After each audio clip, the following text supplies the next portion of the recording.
Good evening. Good evening.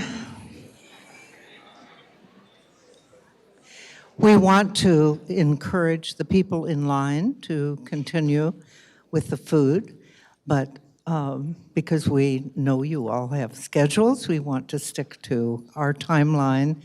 And so we're going to start the program, but continue what you're doing with comfort.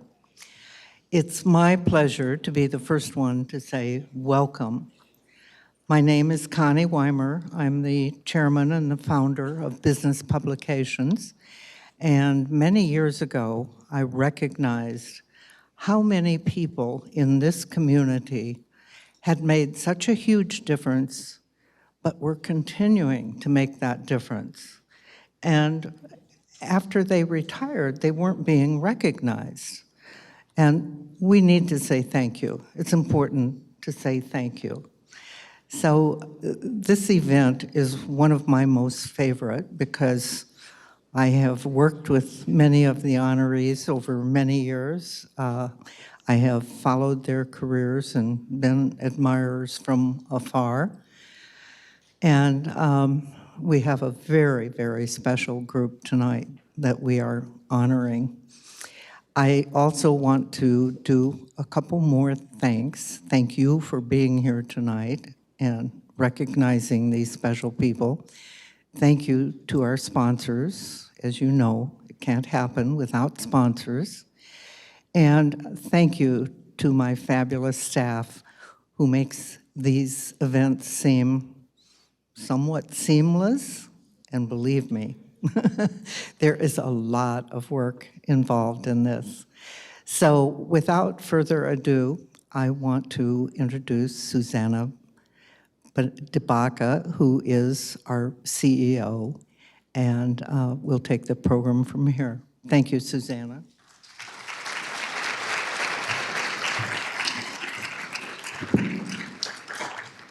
Thank you so much, Connie, for those comments and for being the ultimate sage. Let's give her a big round of applause.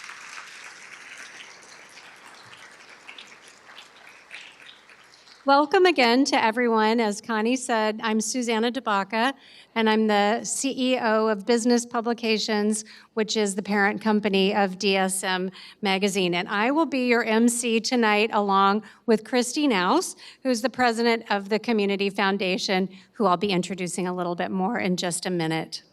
So as you heard, Connie launched Sages Over 70 in 2011 to recognize individuals who have not only made major contributions in our community professionally, but civically and personally as well.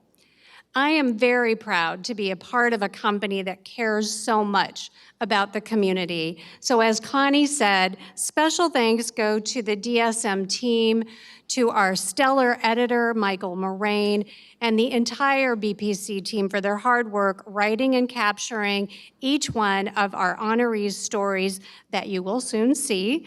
They're taking beautiful photos, creating inspiring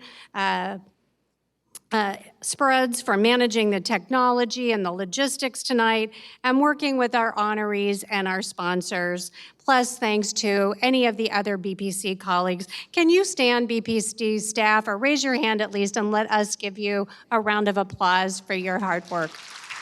Thank you.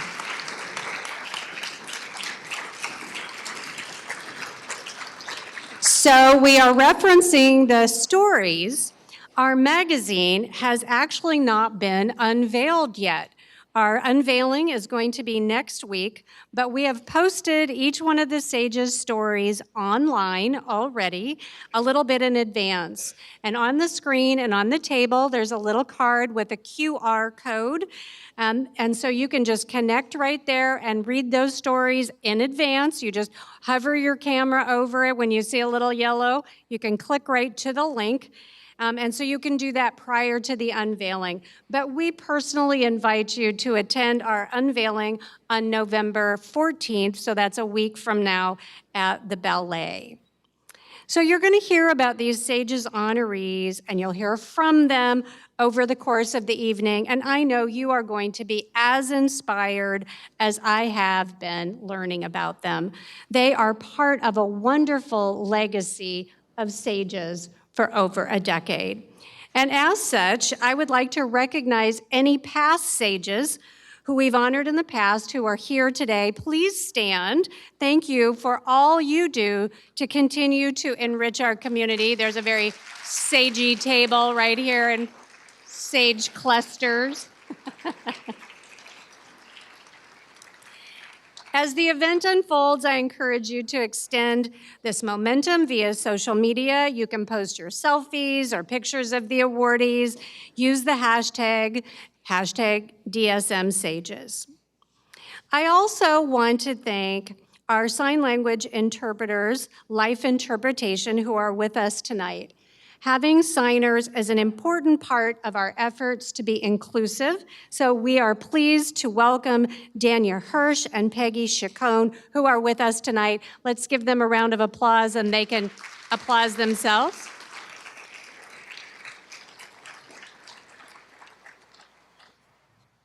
I'm delighted to thank our presenting sponsor, the Community Foundation of Greater Des Moines, whose mission, as many of you know, is to improve the quality of life for all by promoting charitable giving, connecting donors with causes they care about, and providing leadership on important community issues.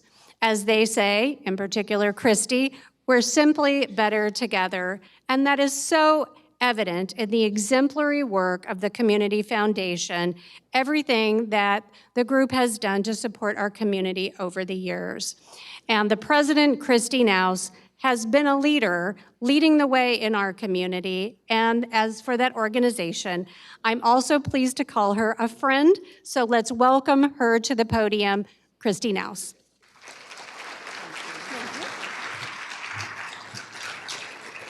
So thank you, Susanna, and our friends at DSM Magazine for inviting the Community Foundation of Greater Des Moines to partner in offering the SAGES Over 70 event and recognizing these very special pillars in our community. Congratulations to the 2023 SAGES Over 70. I can't wait to celebrate you tonight. It's been the Community Foundation's privilege to serve as the presenting sponsor since 2011, when this event was started all those years ago. And it's very clear that it takes committed leaders who step up to tough challenges and big opportunities to propel us forward. And the people that we've celebrated through SAGES over the years and tonight are certainly those people in our community. As we celebrate SAGES tonight, I'm pleased to announce that DSM Magazine has again said that the proceeds of tonight's event will go to the SAGES Over 70 Fund held at the Community Foundation of Greater Des Moines. That fund supports the grant-making programs of the Community Foundation, which are really catalytic projects that happen in this community to make us all proud and have that civic pride we love so much about Greater Des Moines.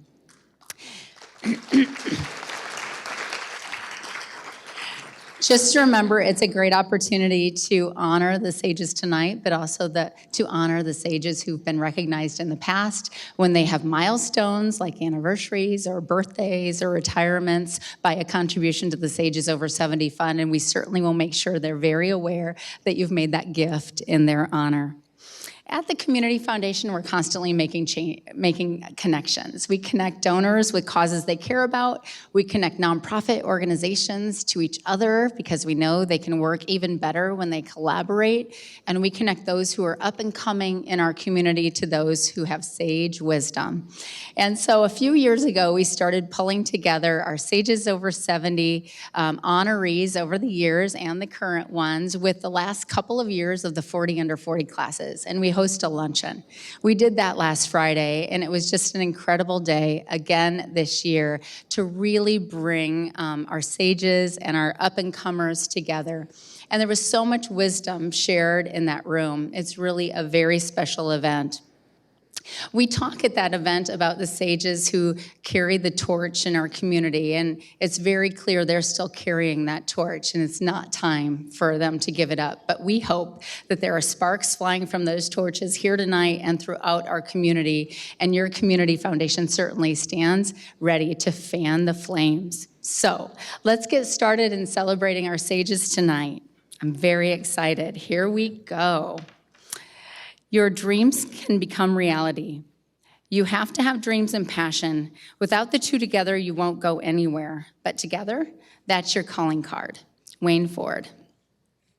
After an inauspicious beginning, including being voted least likely to succeed by his high school classmates in Washington, D.C., Wayne Ford's calling card became his ability to see a need in his community. Then he worked relentlessly to meet that need. In 1976, that meant establishing the first U.S. presidential forum called Concerned Citizens for Minority Affairs, and later kick-started the Iowa Brown and Black Presidential Forum that still exists today. In 1985, it led him to found Urban Dreams, a nonprofit focused on training young adults so they could find successful careers. Nearly 40 years later, Urban Dreams continues to serve a variety of needs in our community. Wayne Ford was ahead of his time when he started Urban Dreams, wrote Wayne's supporter, Fred Hubble. Many people didn't think it would last, but he brought a sense of place, pride, and support to our low-income and minority communities. Wayne was elected to the Iowa House of Representatives in 1996, where he served until he retired from his seat in 2010. While there, he penned a landmark minority impact statement legislation, the first of its kind in the nation, which required that any proposed criminal laws must undergo research about how the legislation could potentially affect minority communities before being adopted. Polk County Supervisor Angela Conley shared this observation about Wayne. Wayne Ford is a fierce advocate for our most underserved populations. He is passionate and brings equity and inclusion to all facets of our community. I'm proud to have worked with Wayne on numerous initiatives in Polk County. DSM Magazine and the Community Foundation are proud to recognize Wayne Ford as a 2023 Sages Over 70 honoree.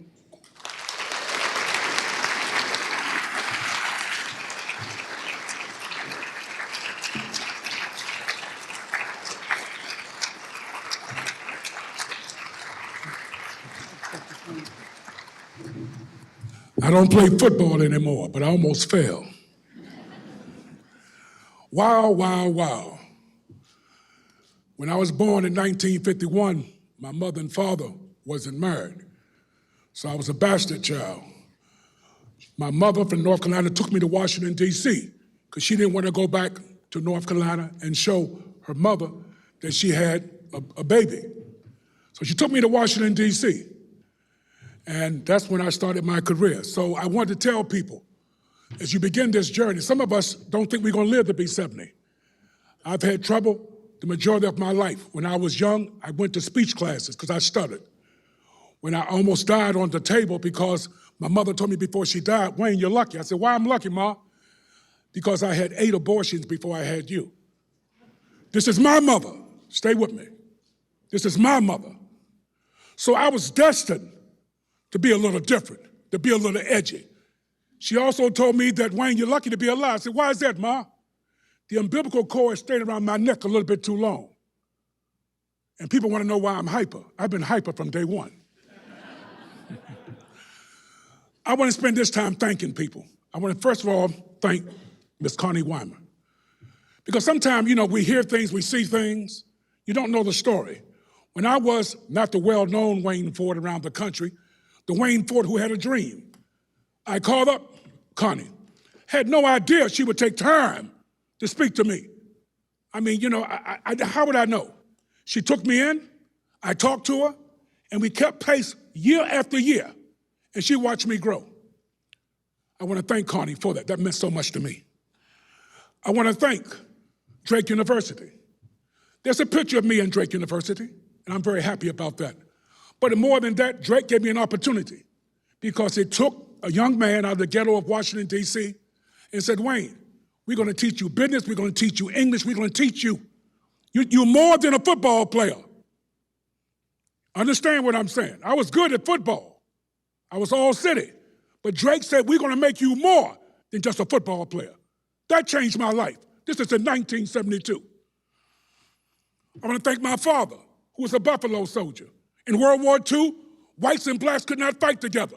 But my father was with the Buffalo soldiers who fought with the black army in Italy. And he told me a long time ago, fear no one but God.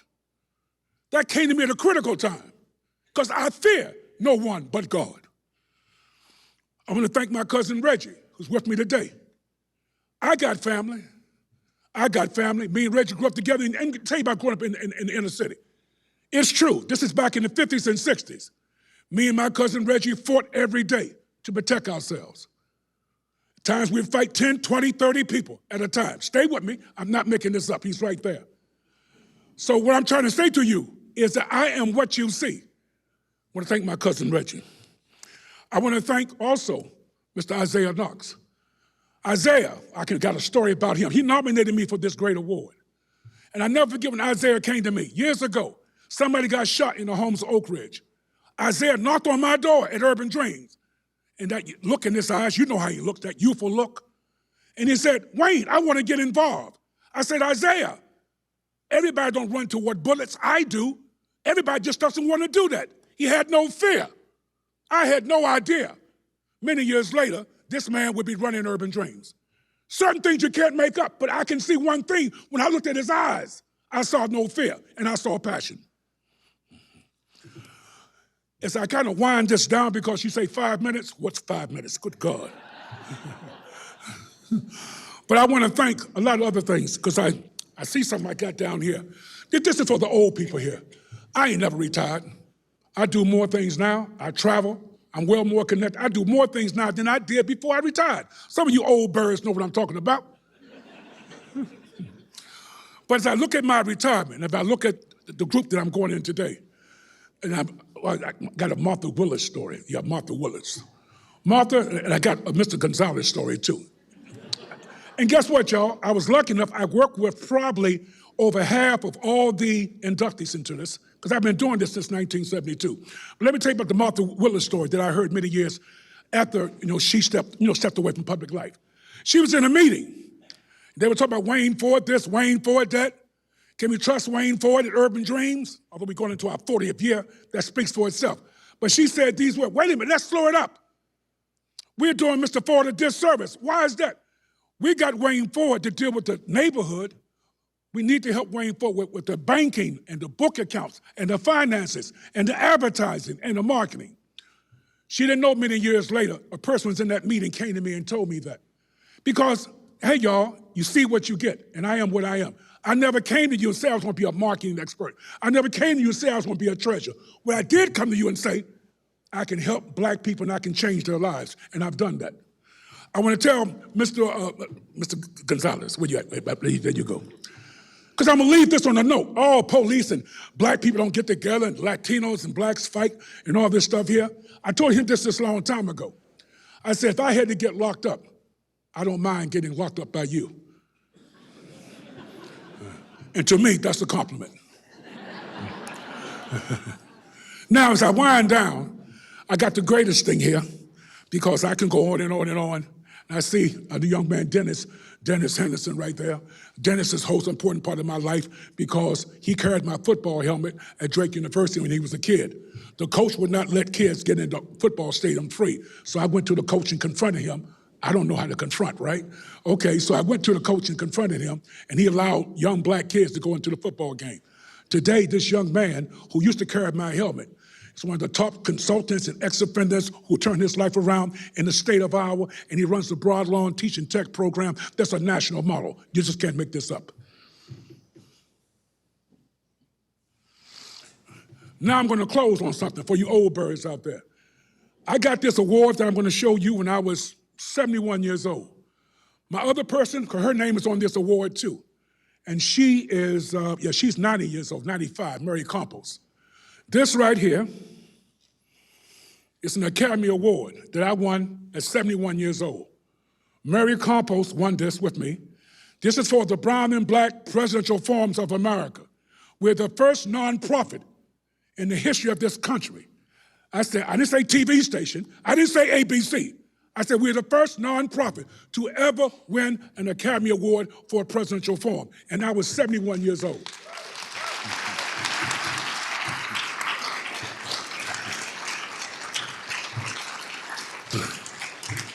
So, as I close,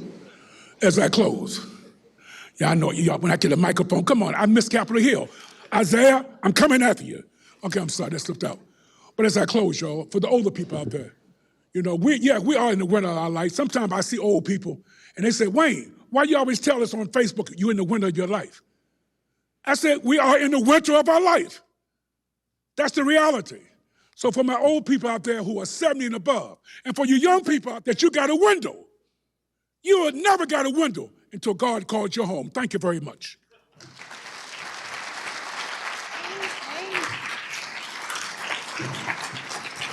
I got it.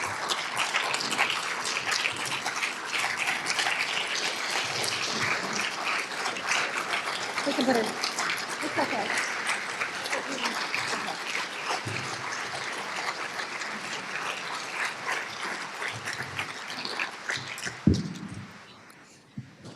Thank you, Wayne. Congratulations, and thank you for everything that you do. Sorry that our award isn't quite as big and gold as the Academy Award, but you've got a nice selection there. I'm now pleased to introduce Wesley Life Foundation. The Wesley Life Foundation has been a long-time sponsor of our Sages Over 70 event. Wesley Life is committed to ensuring the independence, health, and well-being of older adults wherever they call home. Wesley Life believes everyone should have the opportunity to live a life of continued growth, experience, engagement, and meaning, regardless of physical, social, or economic circumstances. And with us today to share more about the Wesley Life Foundation is Vice President of Philanthropy, Sophia Ahmad. Sophia?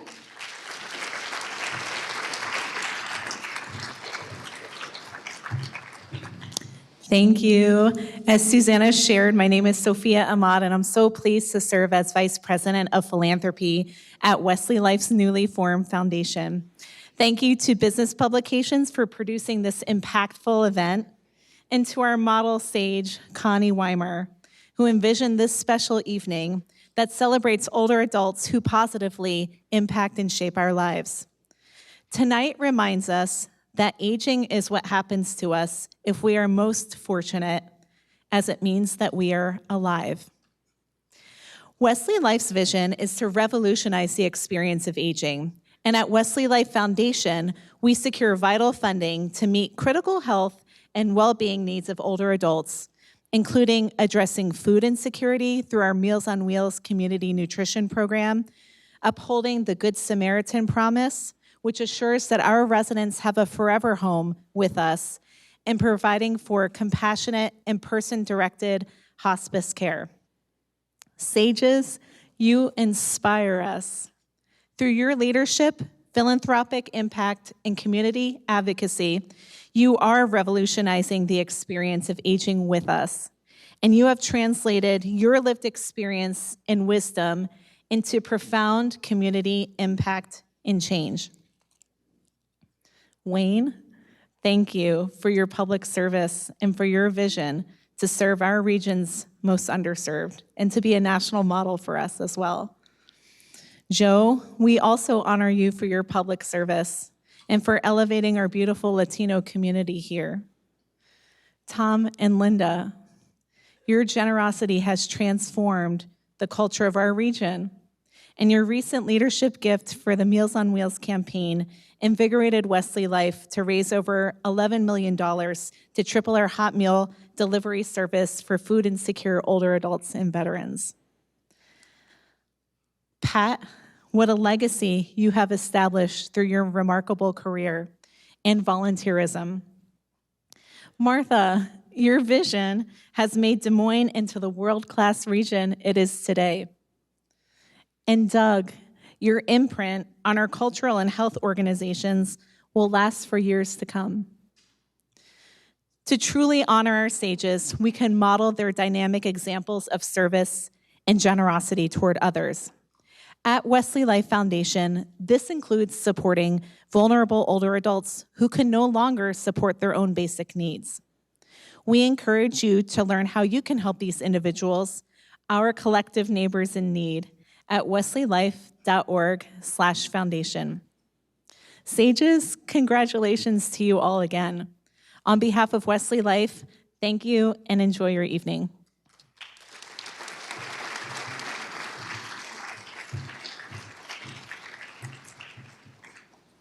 Our next honoree is Joe Gonzalez. The most important days in your life are the day you were born and the day you find out why. Joe Gonzalez always had a purpose in life. After being brought to the United States from Mexico by his parents in the 1950s, he served as their interpreter. At 18, he became one of the first Latinos to serve in the Des Moines Police Department, starting out as a cadet. Over his 40-year career as an officer, Joe helped start the department's Hispanic Neighborhood Outreach Resource Advocate Program, specifically to give Latinos a voice so they would feel more comfortable reporting what they were seeing in their own neighborhoods. His career came to an abrupt end when he was nearly crushed by a truck. Joe says that while he feels he is lucky to have survived the incident, it also helps him find that why. I guess there was a reason I was saved, that I didn't die, said Joe. Now I have multiple places to give back, so I've tried harder to do more and more. That more includes being the director of Iowa's Latino Heritage Festival.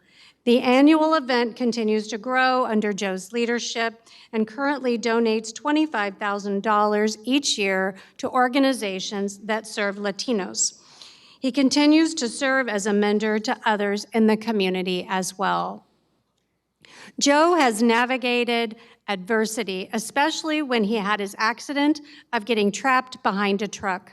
He's used these experiences as motivation to keep doing more to benefit our community, wrote Daniel Zinnel, CEO of Proteus, Inc. DSM Magazine and the Community Foundation of Greater Des Moines are proud to recognize Joe Gonzalez as a 2023 Sage Over 70. Felicitaciones.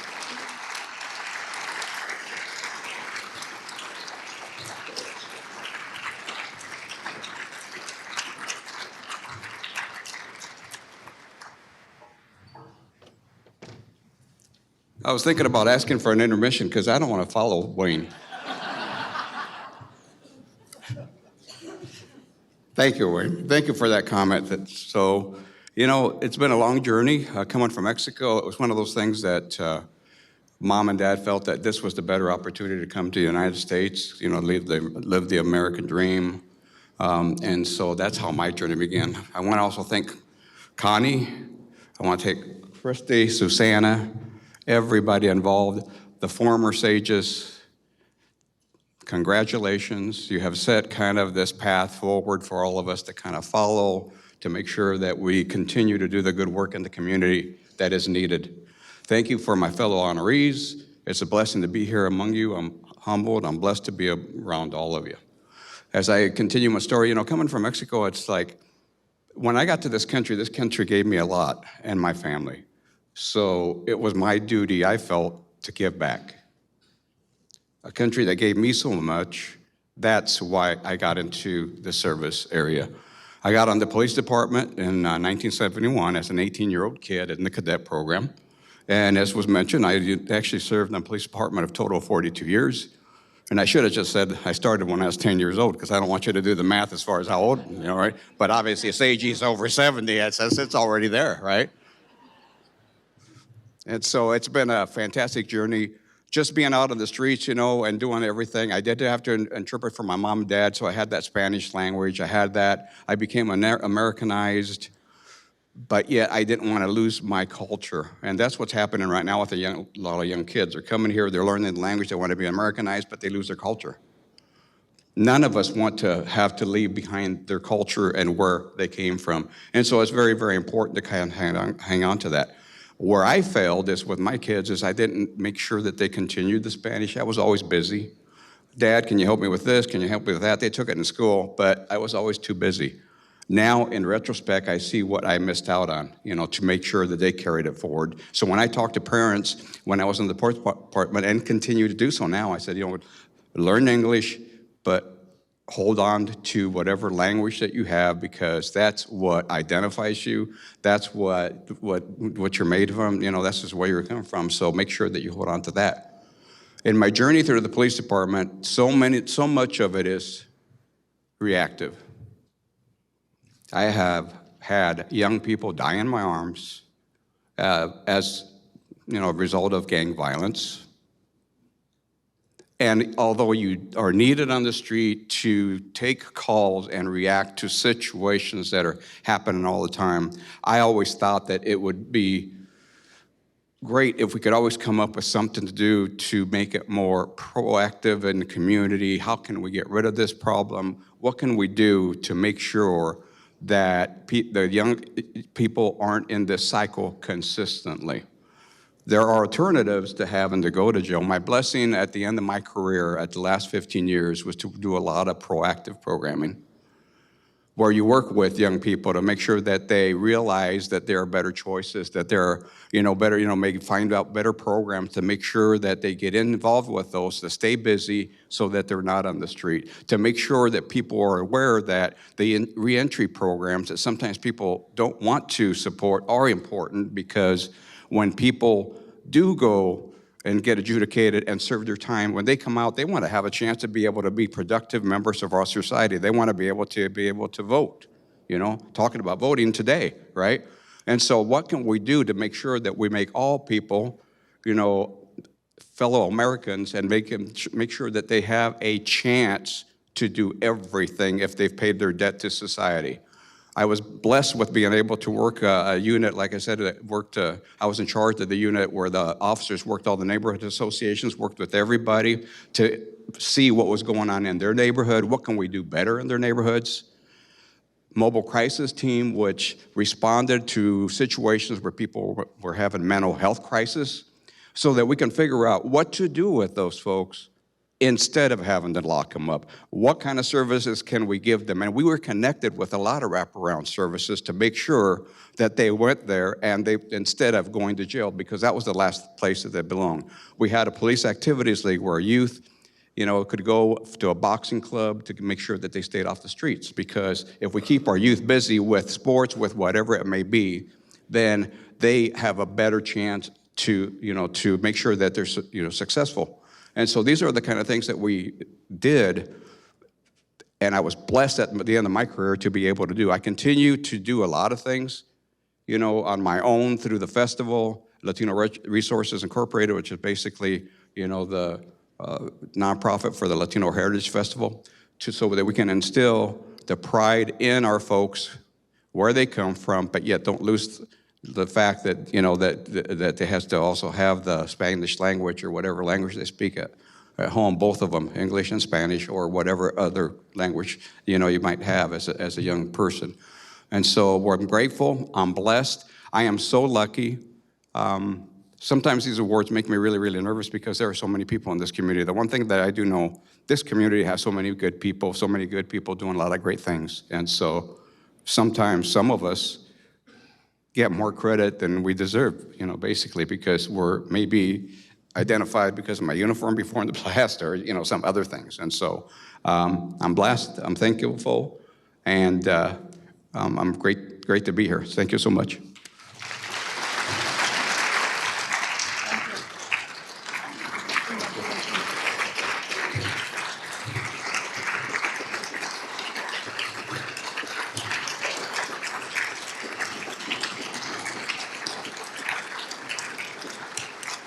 So I'm following along. I'm learning this one. That's applause. I like that one. Congratulations, and thank you, Joe. I would like to welcome our next supporting sponsor, Broadlawns Medical Center. Broadlawns strives to build a healthy community where there is accessible, cost-effective, and quality patient care for all. Joining us today is Emily Toribio, Director of Marketing, Communications, and Foundation. Emily, come on up.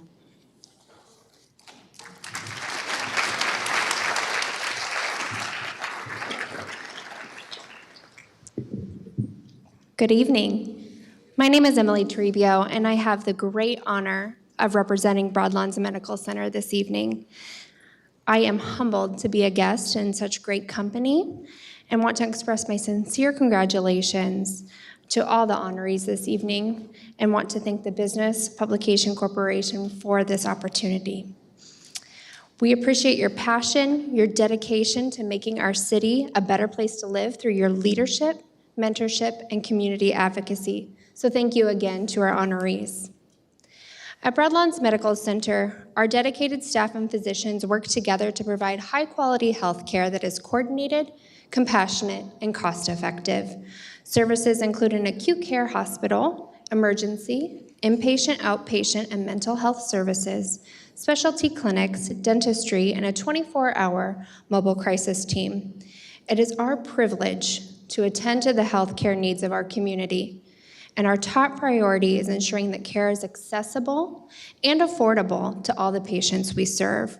Our aim is to help people in Polk County reach their full health potential. And we've worked hard to do so over the last 100 years. In 2024, we look forward to celebrating a century of caring and are excited to have you join us in this milestone year. Look for more exciting announcements coming soon.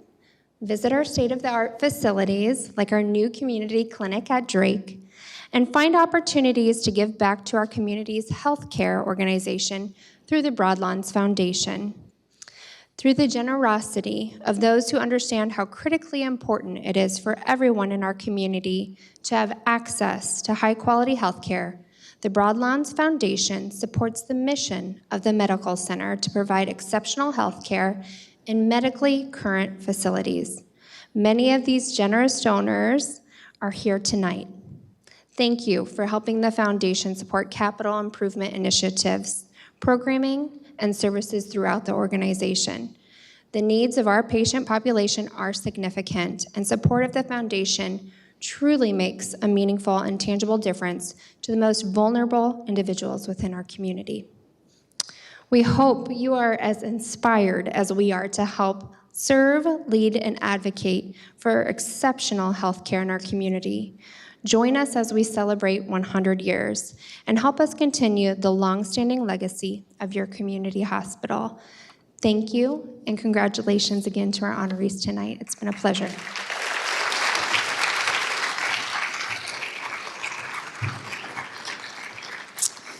Our next honorees are Tom and Linda Koehn. You get old too soon and wise too late. Live in the present. Work hard and do your best at whatever you do. But also make sure you enjoy each day of the journey. Tom and Linda Koehn have been partners in their successful journey through life, supporting each other in their career endeavors and making their impact felt via their philanthropic efforts in organizations across central Iowa. Tom spent the majority of his career at Waldinger Corporation. He started there in 1975 and became CEO in 1979 before becoming the sole owner in 1994. He still serves as chairman of the board. Linda spent 20 years teaching school and helping children with learning and emotional challenges. Together, they've served on the board of the Des Moines Symphony and received the Pillar of Philanthropy Award from the Association of Fundraising Professionals and the Bravo Award from Bravo Greater Des Moines. Additionally, they support the Des Moines Metro Opera, where Linda served on the board, Cornell College, the Greater Des Moines Botanical Garden, the Science Center of Iowa, and Waterworks Park, to name a few. Tom and Linda Koehn are an example to us all, and our community is stronger, richer, and more beautiful because of their gifts of time, talent, and treasure, wrote Kim Perez, President and CEO of the Greater Des Moines Botanical Garden. Michael Eagle, General and Artistic Director of the Des Moines Metro Opera, added, "The philanthropic spirit demonstrated by Linda and Tom Koehn has played a major part in the success of the Des Moines Metro Opera and has greatly enhanced our community." DSM Magazine and the Community Foundation are very proud to recognize Tom and Linda Koehn as 2023 Sages Over 70.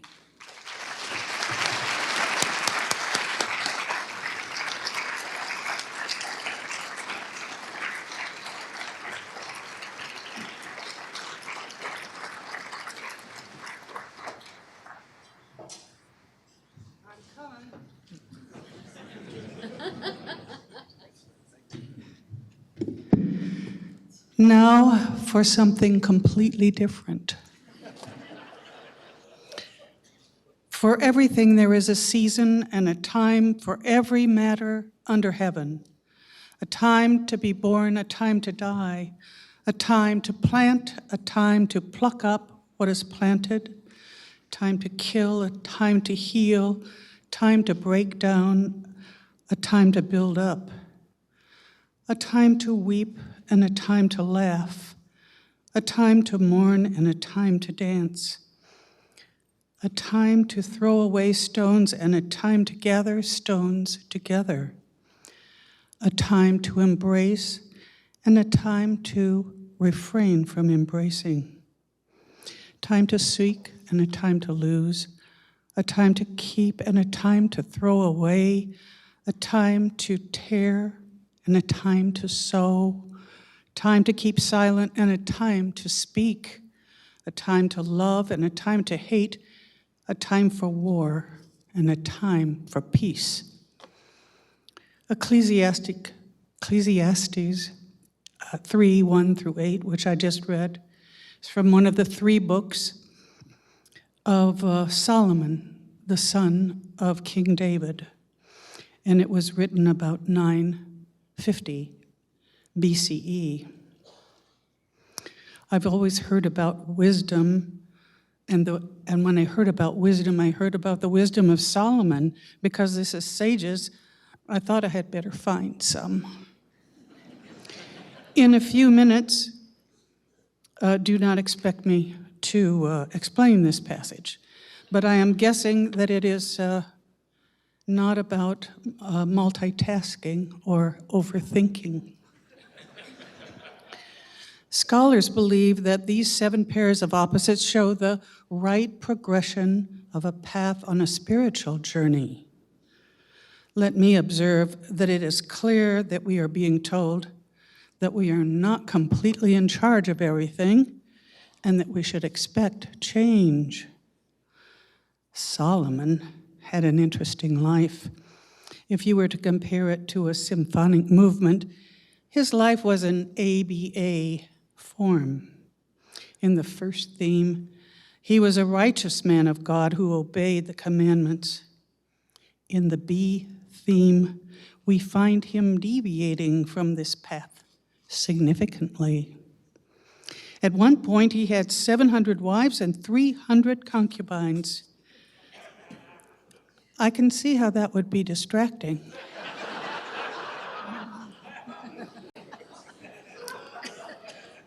In his final years, Solomon went back to the A theme. He returned to his righteous ways, and that is when he wrote this and memorialized this set of opposites. They are positives and negatives, either darkness or sunshine.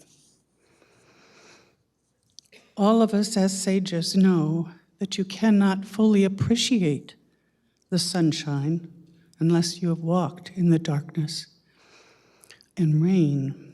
And all of us sages would not be here if we had not walked through darkness and rain. So let us be wise enough to choose the sunshine and celebrate the joys of our life.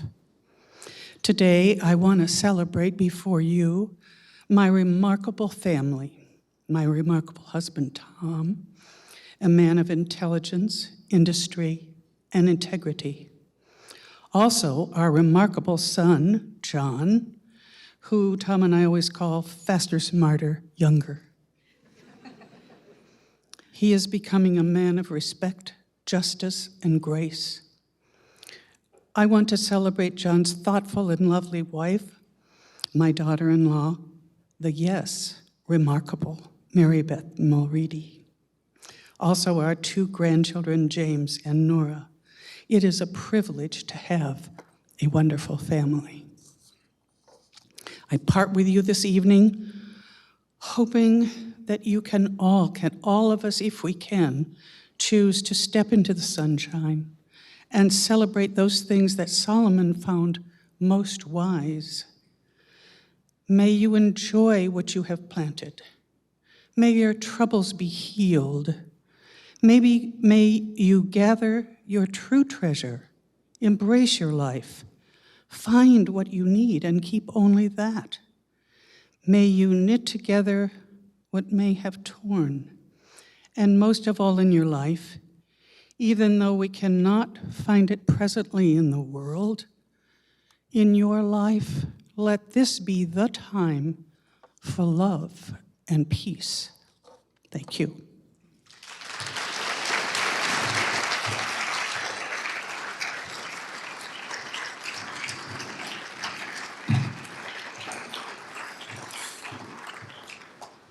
Okay, how would you like to be me? 4th in that role. That's just impossible.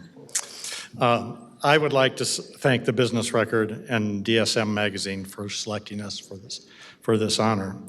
And congratulations to Wayne, Joe, Pat, Martha, Doug. It's an honor to share the spotlight with you today. Now to the task at hand, and I promise I am brief. The editors of DSM ask us, what is your definition of success? I struggled with this. I even asked Oprah, but I did not get the answer. But I did find a quote from Ralph Waldo Emerson that I thought was appropriate. The purpose of life is not to be happy. It is to be useful, to be honorable, to be compassionate, and to make some difference that you have lived and you have lived well. Linda and I love Iowa, and we love Des Moines, and we are hopeful that through our efforts, joined with those of many others before and after us, that Des Moines and Iowa will be an even better place for generations to come. Thank you so much.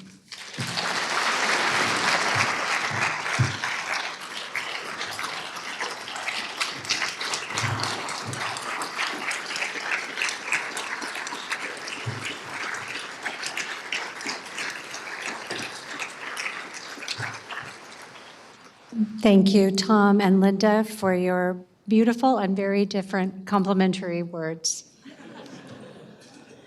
Our next supporting sponsor here with us tonight is Foster Group. As an independent, privately held, fee-only financial planning and investment management firm, Foster Group has been serving the needs of their clients since 1989. Please welcome Kent Kramer, Chief Investment Officer with Foster Group.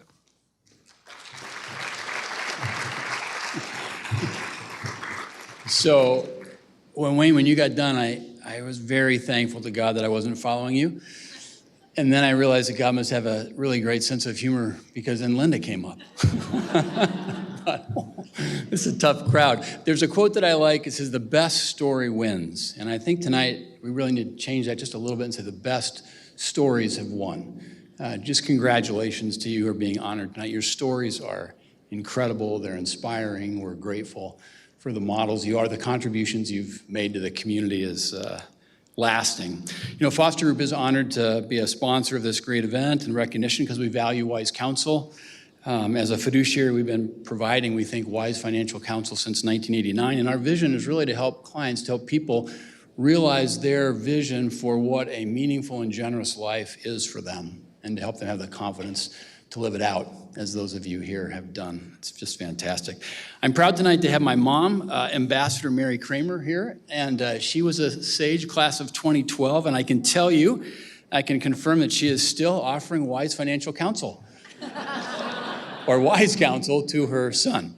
And I think probably many of you have years of wise counsel to offer as well, so we look forward to that. So again, thank you for your work and your gifts, your words, your example to the community so far. I have a feeling that you're not done, so we'll look forward to more stories in the future. Thank you.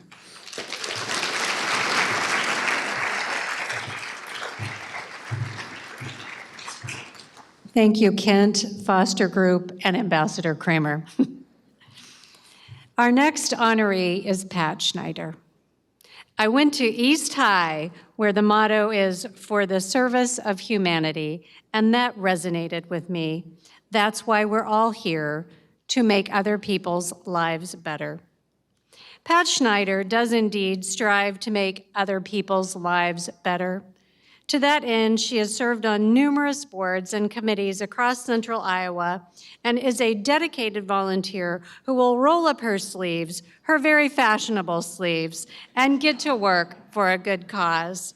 From Ballet Des Moines and Bras for the Cause to the American Cancer Society, the Des Moines Playhouse, Planned Parenthood, and the Des Moines Arts Center, countless organizations have felt Pat's impact over the years.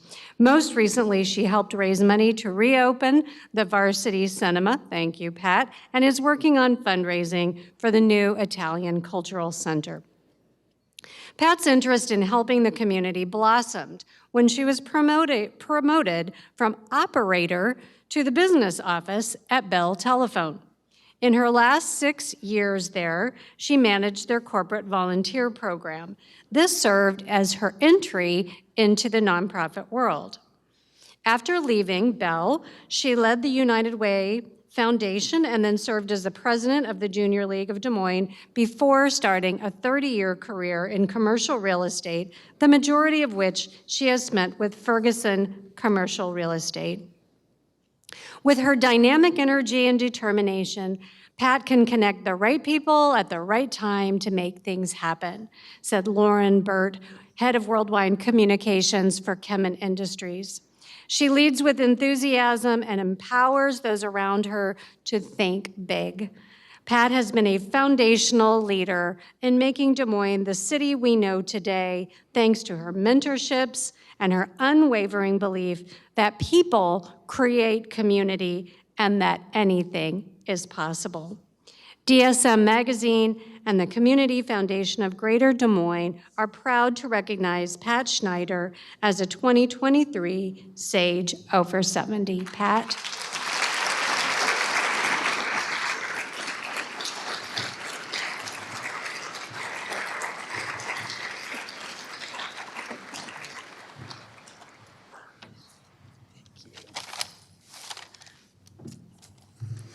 Well, thank you. First off, I'd like to thank Des Moines DSM and BPC for this lovely honor, and also for the privilege of being up here with my other honorees. It's absolutely humbling to be in their company.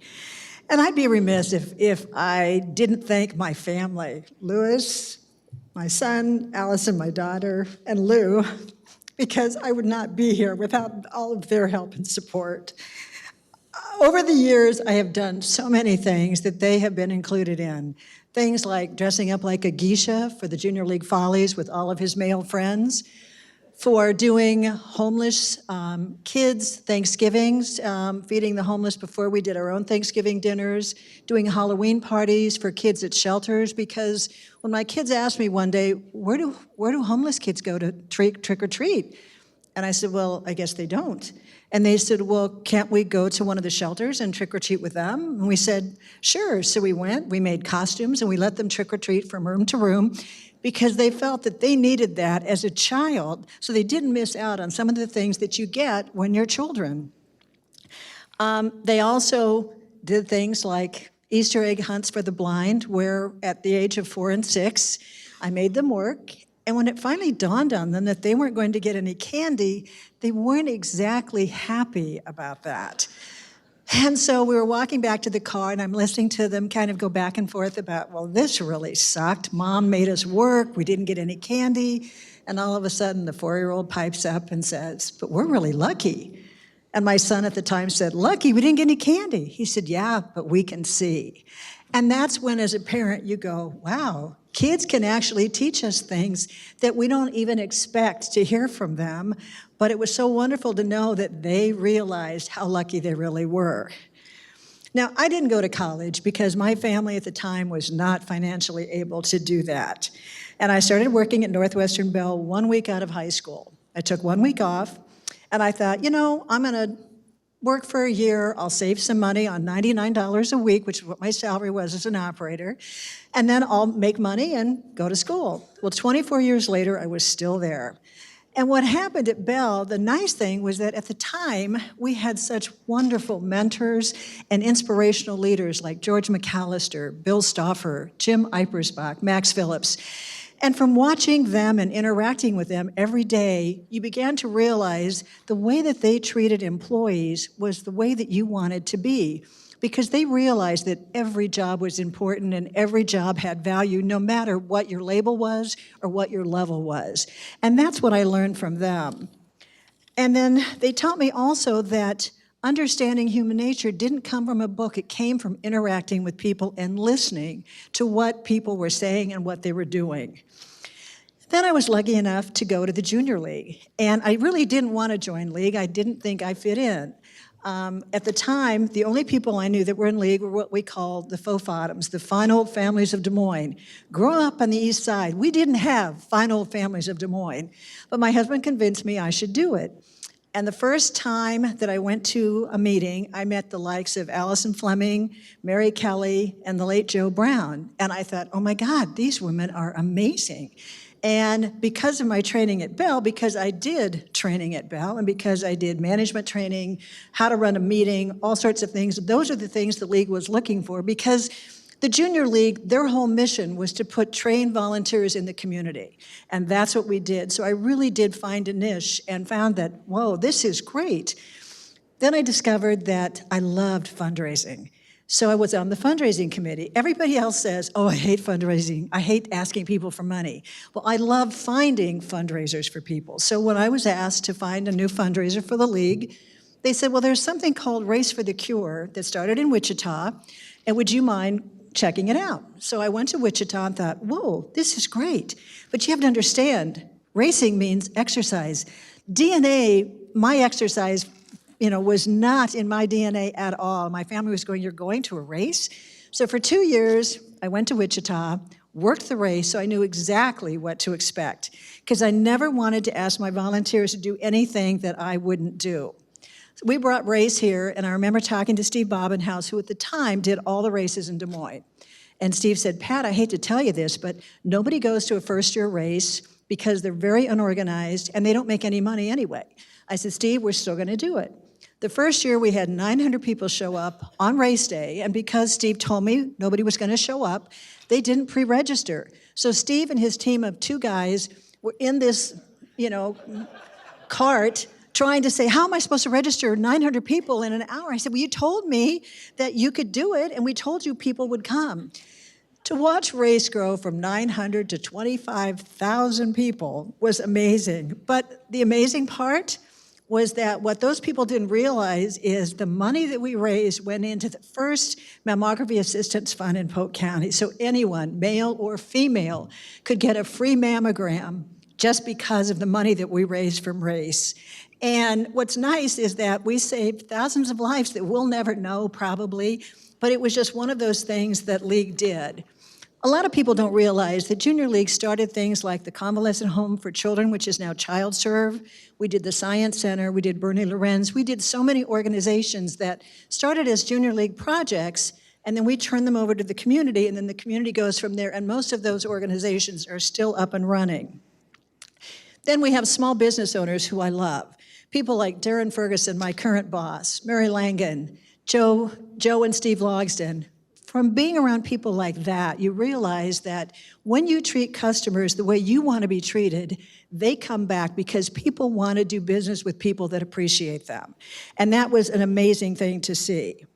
But honestly, probably the best thing I've ever learned over my lifetime has been hanging out with people like Jill June, Loretta, Diane Callback, Pam Williams, and the Lamberti, Hubble, and Stelter family, because those people all have such passion for their respective causes. And they figure out how to turn that passion into action. And then you've got people like Connie Weimer and Fred Weitz and David Kreidener, who also merge that passion with vision. Because if not for them, we wouldn't have the Civic Center, we wouldn't have the Grays Lake Park, we wouldn't have Winefest, and many other things that you don't realize. All it takes is one person who has the vision and the passion and says, we can get this done. Now, it's funny because in my article in DSM, one of the things somebody said, what would you say to somebody else? What's your advice? And I said it was just do it. Well, what's funny is in Des Moines, we've been just doing it forever. Even though Nike took that logo and put it on their little swoosh, I think they actually got it from Des Moines because we have people in this community that have been doing it forever.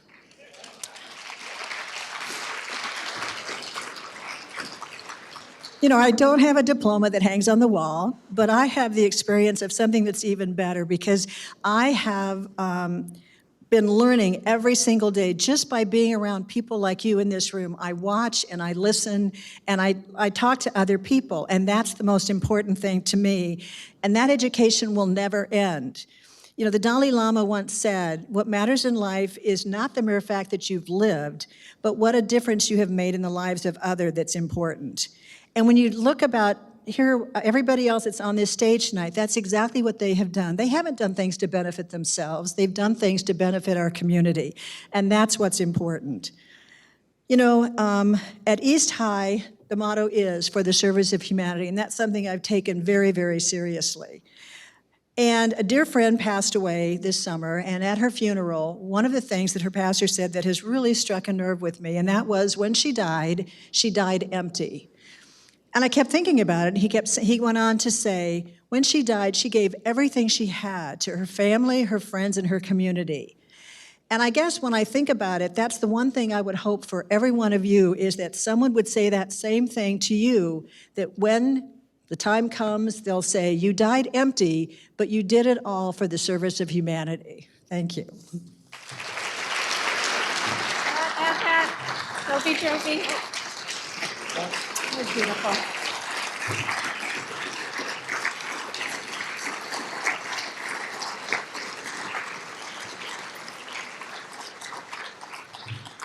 Thank you, Pat. Our final supporting sponsor, Edgewater, boasts a gorgeous 50-acre campus in West Des Moines. It offers a full continuum of care, including independent and assisted living, memory support, and long and short-term rehabilitation. Joining us today from Edgewater is Sales Director Renee Winjum. Renee?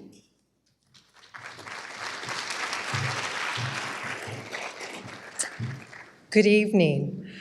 As you heard, I'm Renee Winjum. I'm the Director of Sales and Active Wesley Life Community in West Des Moines. On behalf of Edgewater and Wesley Life, I want to congratulate this year's SAGES. We believe the value in the experience of aging is about becoming who you were meant to be. Our honorees here tonight are prime examples of that. At Edgewater, we believe in creating opportunities where older adults can continue to live their life with purpose and joy. Our revolution is a vision away from the stigma that aging means decline, and towards the experience of not growing old, but growing whole.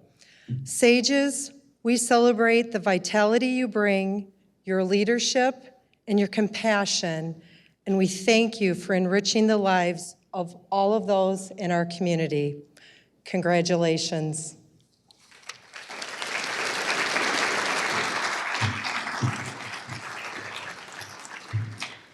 Thank you, Renee, and our friends at Edgewater.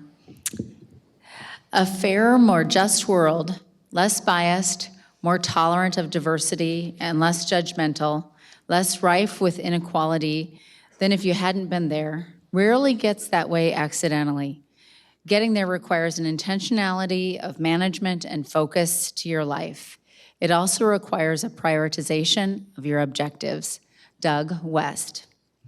Doug West casts a long shadow, perhaps because of his physical stature, or more likely from the variety of ways he's made Des Moines a better place for everyone to live and work.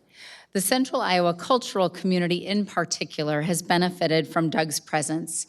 He's served on the boards of Des Moines Performing Arts, the Des Moines Art Center, and the Des Moines Symphony Foundation, to name a few. Doug is a generous, kind, and smart man. When he speaks his mind through that great trademark bass voice of his, people listen, wrote Joseph Junta, music director and conductor, Des Moines Symphony and Academy. His impact was not limited to the arts, as Doug has also served on the board of New Horizons Adult Day Center, worked to pass 3 school bond proposals for the Ankeny Community School District, and was actively involved in the Rotary, Boy Scouts, and youth sports throughout the years, always doing what he could to make a difference. Robert G. Riley Jr., chairman of Riley Resource Group, wrote of Doug, "Doug is a multidimensional and selfless man, providing talent where needed, time when asked, and treasure where he can. His contributions to the area in general and society as a whole are remarkable and far-reaching." DSM Magazine and the Community Foundation are honored to honor Doug West as a 2023 Sage Over 70. Doug.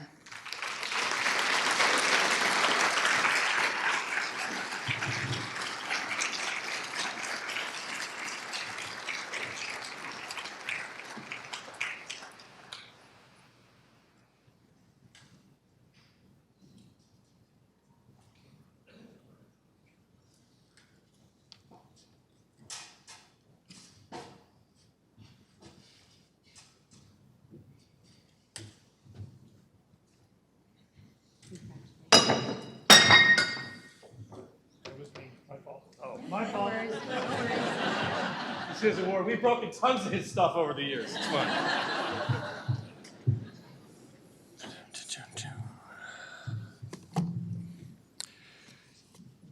5 minutes and 39 seconds. Time it.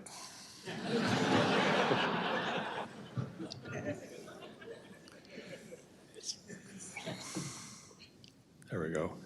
After accepting Connie's invitation to be a member of the 2023 class of Des Moines Sages Over 70, my next call was to my good friend and source of endless entertainment, Bob Riley, a self-proclaimed virtual font of valuable information on just about anything.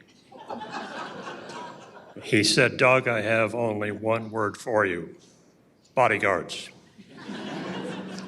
"Bodyguards," I said. "Where in Des Moines do you hire bodyguards?" He said, "Don't worry, I'll loan you 2 of mine, Christophe and Andre." In truth, our sons Kevin and Eric are here because my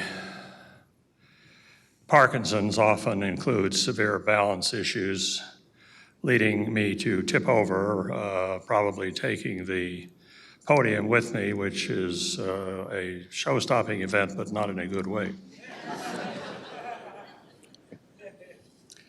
Before going any further, I must acknowledge 2 very important people in my life who have helped me make something of myself. First, Debbie, my partner of 56 years, 57 if you include the year of living in sin before the wedding.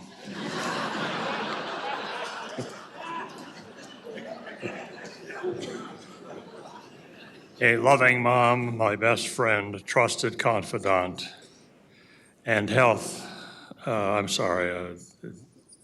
problem with Parkinson's also makes for double vision, and I have not quite figured out how to work on that yet.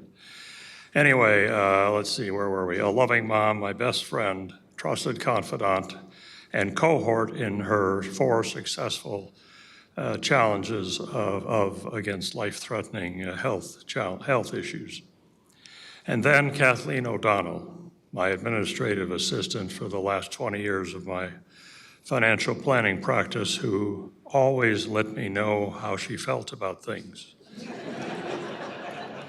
most of which I had not inquired about.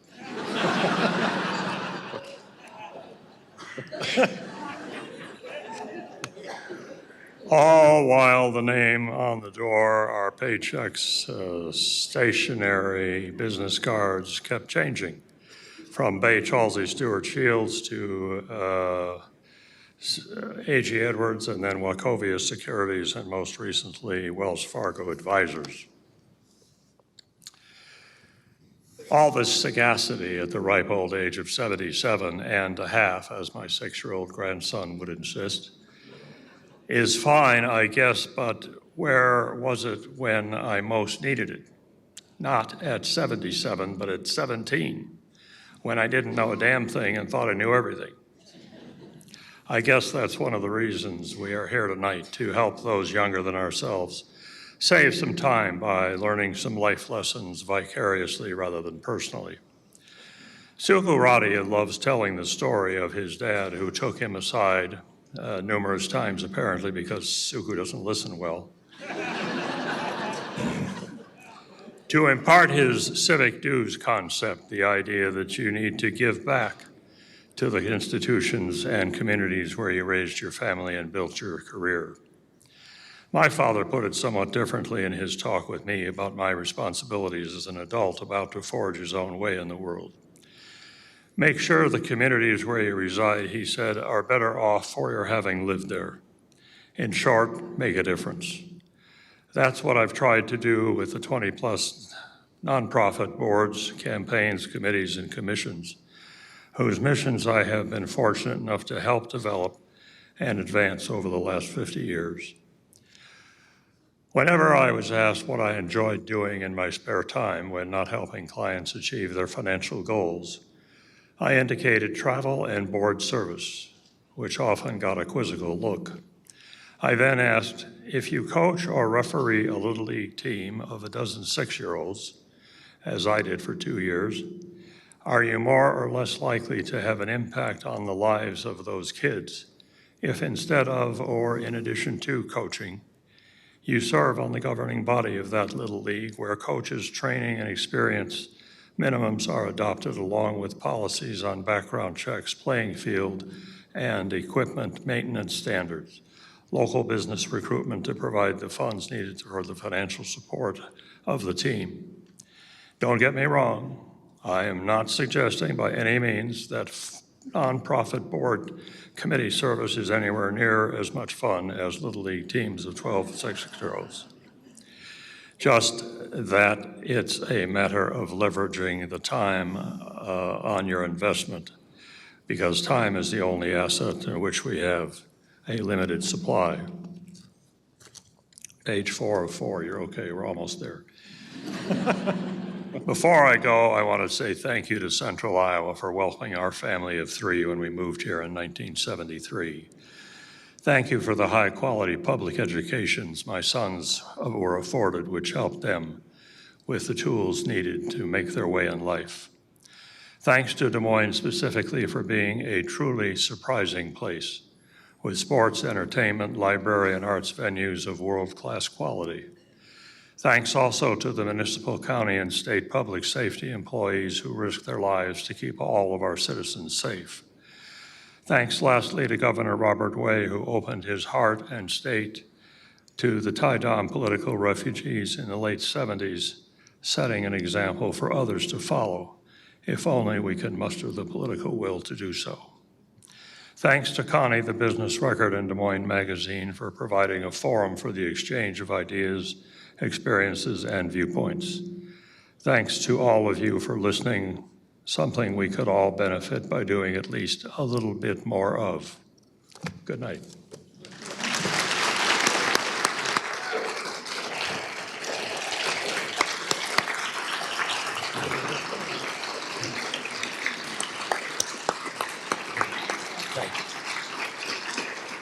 If you're too tired, we can take a break instead.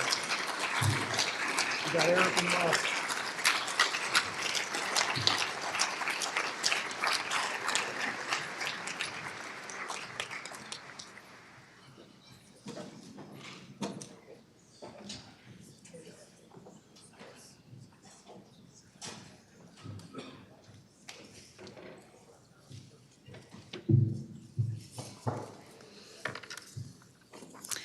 All right. I'm pretty practical, so I'd say my advice would be kind, do your best, learn and grow every day. Martha Willits. Growing up in Eagle Grove, Iowa, Martha Willits says that being involved in the community was in her bones as she watched her parents serve on the city council and help various nonprofit organizations. Her path led her to Drake University to study education and music education, and she ultimately became a teacher in the Des Moines area. But her sixth grade classroom proved to just be the beginning of her journey. From there, she became the first woman to serve on the Polk County Board of Supervisors. Later, she transitioned to being the president and chief professional officer of the United Way of Central Iowa. Ultimately, she landed as the president and CEO of the Greater Des Moines Partnership, where many of the initiatives she helped launch in the early 2000s are still in place today. For example, she helped develop the Capital Crossroads Regional Vision Plan, oversaw the creation of Startup City to boost small businesses and entrepreneurship, and helped create the partnership's dual membership model. Martha is one of the community leaders who helped set the tone for what we could accomplish together, working as one region across the public, private, and nonprofit sectors. Our community is stronger and more collaborative because of Martha's leadership, wrote Tiffany Tauchek, President and CEO of the Greater Des Moines Partnership. DSM Magazine and the Community Foundation are very pleased to honor Martha Willits as a 2023 Sage Over 70.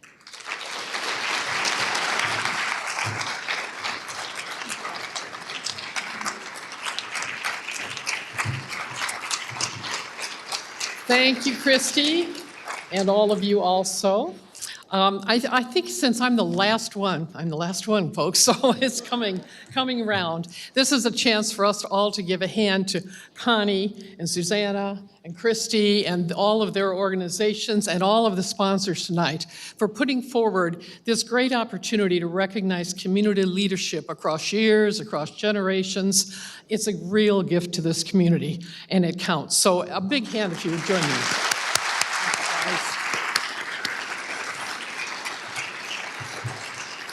Thank you. I am thrilled to be recognized with these folks here. I'd like to just spend my time going down and telling stories about them. Of course, I wouldn't get by Wayne very fast, but at any rate, I'm just thrilled to be part of this group. We've all worked together in different ways. I know their work, and it's a stunning group, so I'm honored to be here. I also want to thank all of you for coming out tonight. You know, when you're in your 70s, you're not so very often in the room where it happens anymore. So this is a thrill. It's a real treat. I wanted to tell Connie to think about considering breakfasts for 70-year-olds. You know, it's getting dark out there. So this is a real treat to be here. The room where it happens for me anymore is this table over here. These are my 3 grandsons. This is my family. I love them all. They're all great. But I'm going to introduce you to my 3 grandsons, Nick and Charlie and Owen, because they are kind of why we do what we do, aren't they?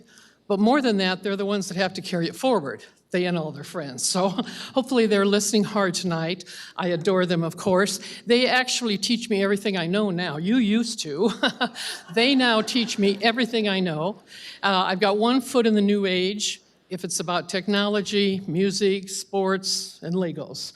Other than that, that's how I'm spending my time.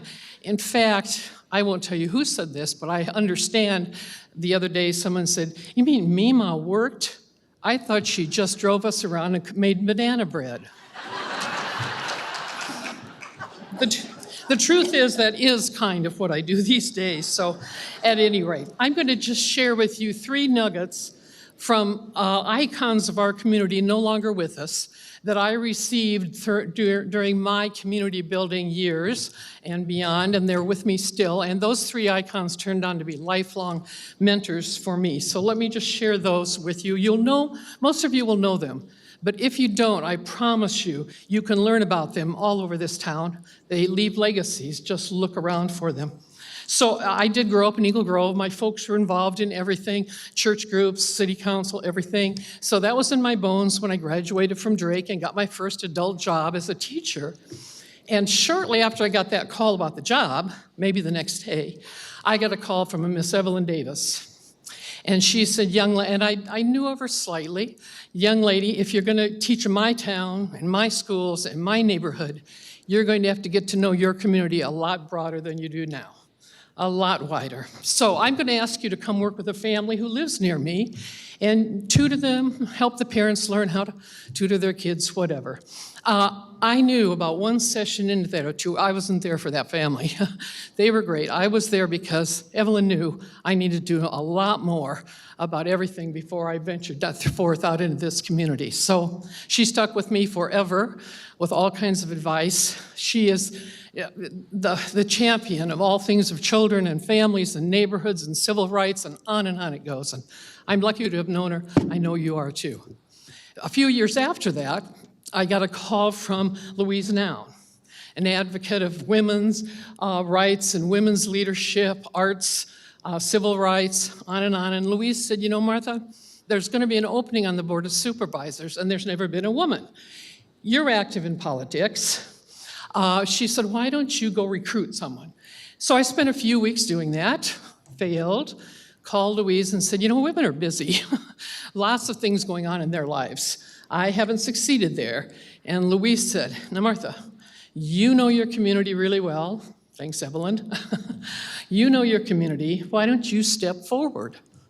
Why don't you step forward and put yourself out? Well, everyone in this room and in this age group has always stepped forward and put themselves out. But at that point, I was still kind of learning. So I put myself forward. I love the County Board of Supervisors. I learned that we have governments. Christine Hensley's here. We have local governments that do so much for all of the social services and the family services and housing in this community. We should be very proud of the work that goes on and what it does for our communities.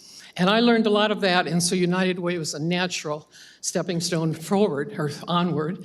And at any rate, when I arrived at United Way, guess who met me at the door? Maddie Levitt. Maddie thought she worked there, by the way.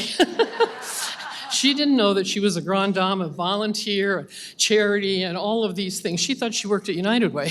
I sort of wondered, what am I hired to do here? There was Maddie.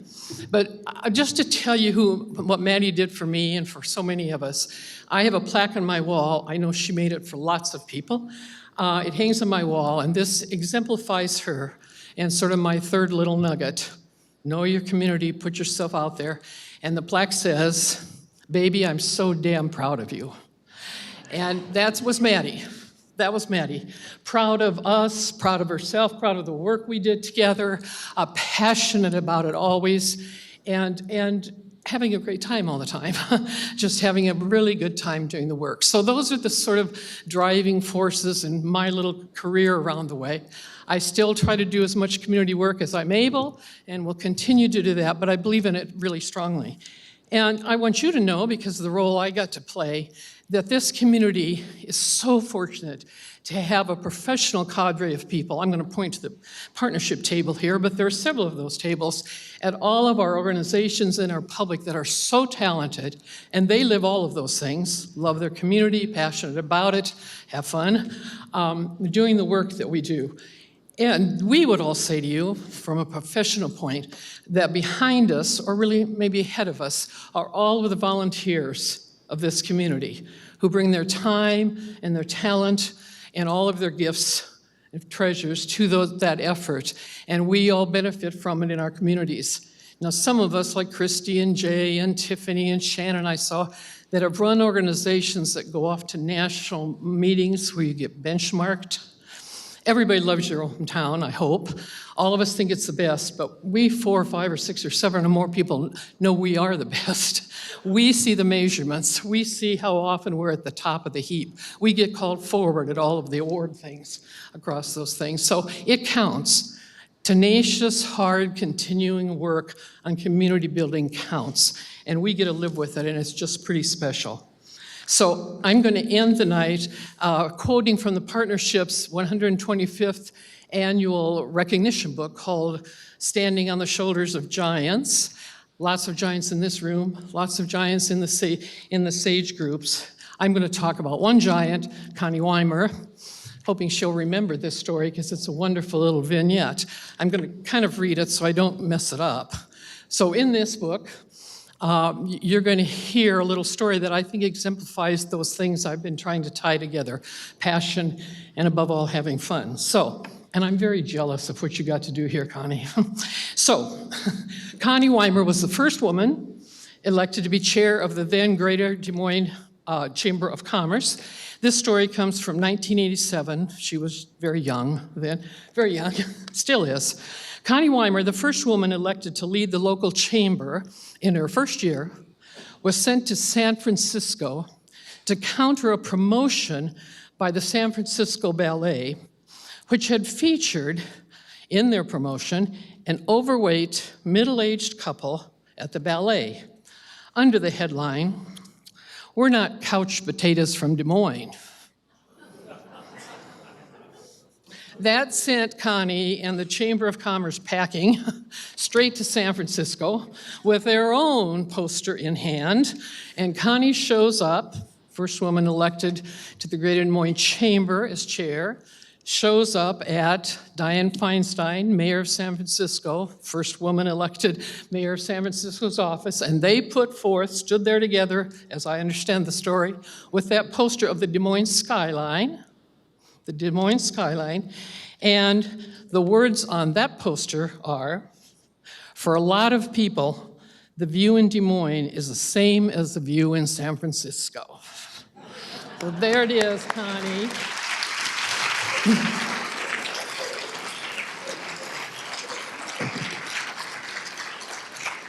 Connie knows how to have fun doing it. That was fun, right? Really fun. Thank you all. Thanks for the fun of tonight. Have a great evening. Breakfast next time, Connie. Thank you.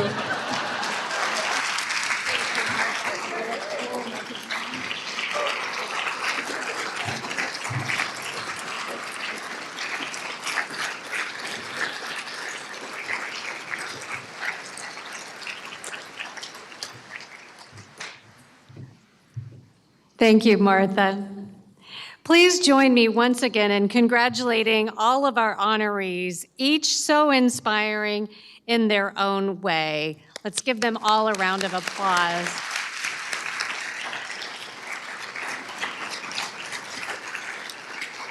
As I mentioned before, the stories of all these honorees will appear in the November-December issue of DSM, so we invite you to go read them using the QR code or come to our unveiling next week to get a magazine and check out these inspiring stories. For stories like these of our sages, as well as other issues of where to go and what to do here in Des Moines and in Iowa, we invite you to subscribe to DSM Magazine and IA Magazine, as well as our digital products. You'll also learn about other events that we host. And of course, if you have story ideas about things that are happening in the community, and all of you seem to be very involved in the community, or people that we should be highlighting, or you would simply like to learn more about sponsorships or advertising, all of that information is here as well. So to our presenting and our supporting sponsors who made tonight possible, our deepest thanks. Let's give them all a round of applause.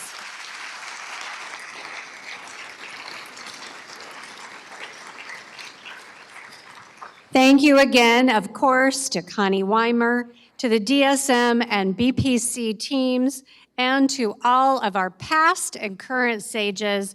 What an inspirational evening.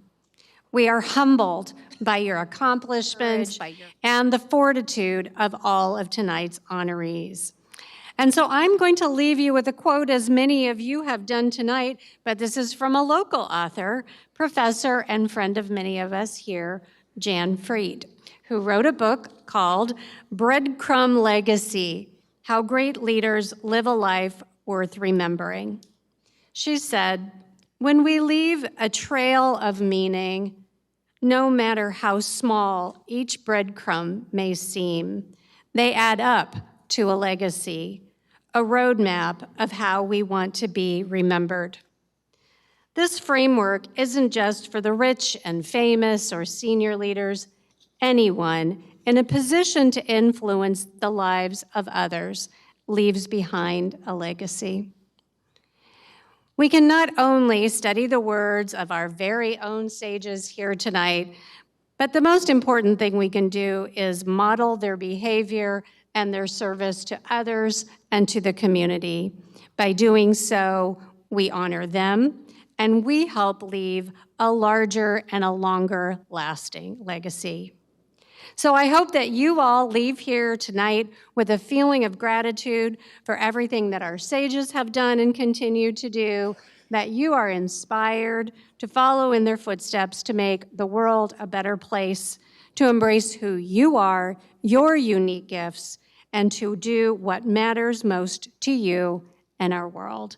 Thank you for being here tonight.